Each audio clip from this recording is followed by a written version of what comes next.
Bonjour à tous, j'espère que vous allez bien.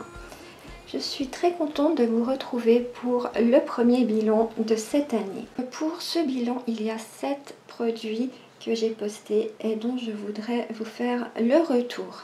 Le premier produit que je vous ai posté ce mois, c'est le sérum tonseur et hydratant à la rose.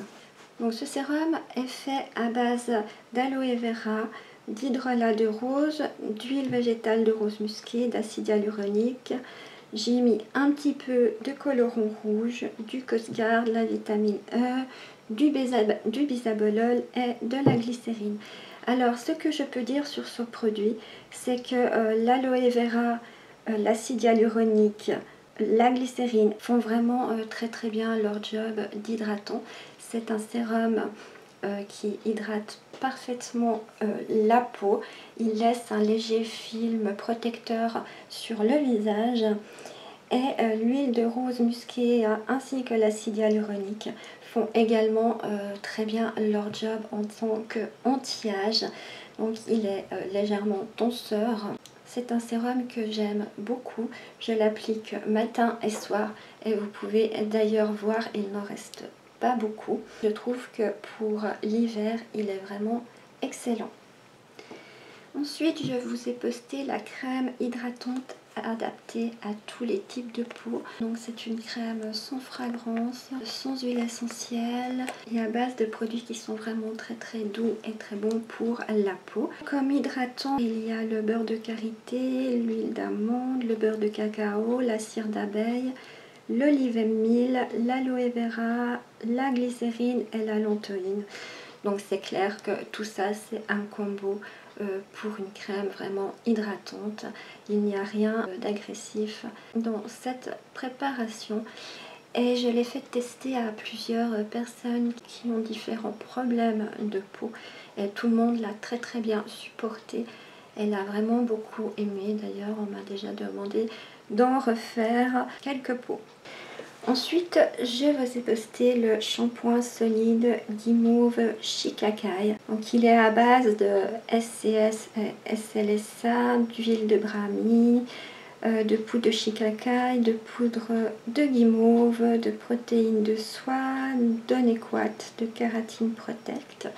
Pour ce shampoing, j'ai reçu quand même pas mal de commentaires négatifs suite à la quantité de SCS et de SLSA que j'ai mis à l'intérieur. Je sais très bien que ce sont des émulsifiants qui sont relativement agressifs. Étant donné que je sais que moi je les supporte, je profite de les utiliser quand je fais des préparations uniquement pour moi. Il va sans dire que si vous voulez reproduire ce shampoing, vous remplacez le SCS et voire le SLSA par du SCI. Il n'y a aucun problème, mais ça m'embête vraiment de jeter mon SCS alors qu'il est encore tout à fait utilisable. Autant le finir avec des produits qui me sont destinés. Je vous ai également posté le parfum Ambré.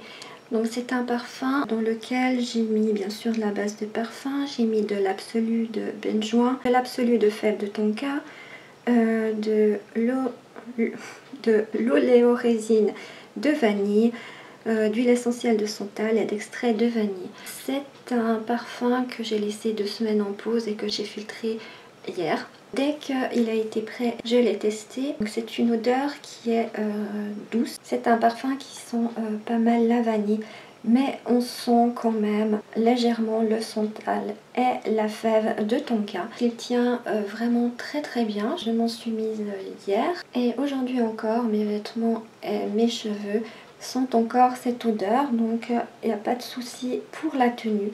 Maintenant, les personnes qui n'aiment pas les parfums sucrés ou alors les odeurs vanillées, je vous le déconseille car vraiment vous ne l'aimerez pas. J'ai mis dans une assez grosse bouteille, mais ça donne cette quantité là. Je pense que la prochaine fois j'en referai quand même le double. Pour mon premier parfum que j'ai réalisé, je suis très contente et c'est une très jolie découverte. Je vous ai également posté la brume hydratante et repulpante à la rose. C'est un produit que j'adore. Il est à base d'hydrolat de rose, d'acide hyaluronique, d'urée et de glycérine. Donc il va sans dire qu'il est très hydratant. Quand on l'applique, on sent un côté rafraîchissant. Ils sont très bons la rose. Et depuis que je l'utilise, je trouve que j'ai vraiment une magnifique peau. Et surtout très douce. Je trouve qu'il amène énormément de douceur à la peau. Cette brume hydratante, je vais la refaire car je la trouve vraiment très efficace.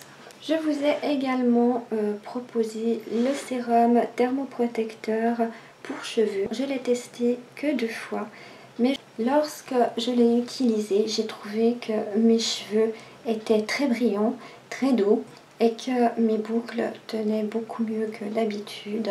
Donc je vais encore continuer à le tester, je vous en redonnerai des nouvelles le mois prochain. Mais pour l'instant, je trouve que l'effet que j'ai constaté est plutôt positif. Et pour terminer, j'ai également réalisé la crème gourmandise corporelle à base de karité coco, poudre de lait d'amande, poudre de lait de coco et fragrance de vanille avec des ingrédients comme ça. C'est une merveille question odeur, pour autant qu'on aime ces odeurs un peu gourmandes. Elle est très hydratante, très agréable à appliquer, elle pénètre rapidement. Elle ne laisse pas de film gras sur la peau. Par contre, après l'avoir appliquée, on a un effet vraiment de peau hydratée. C'est une crème très cocooning que j'apprécie. Je vais la refaire et je vous la conseille également parce que, comme le dit son nom, c'est vraiment une pure gourmandise. Voilà, nous sommes déjà à la fin de ce bilan. J'espère que les recettes postées durant ce mois de janvier vous ont plu. Si c'est le cas, n'oubliez pas de me laisser un petit pouce en l'air. Vous savez bien que ça me fait très plaisir. Vous pouvez également me laisser des commentaires, me poser des questions. Si vous aimez mes vidéos et que vous n'êtes pas encore abonné à ma chaîne, enregistrez-vous en appuyant sur le bouton enregistrer juste là au-dessous. Et n'oubliez pas d'activer la petite cloche afin de recevoir des notifications lorsque je poste des vidéos. Je me réjouis de vous retrouver pour les recettes de février. Et en attendant, je vous dis à tout bientôt. Bye bye!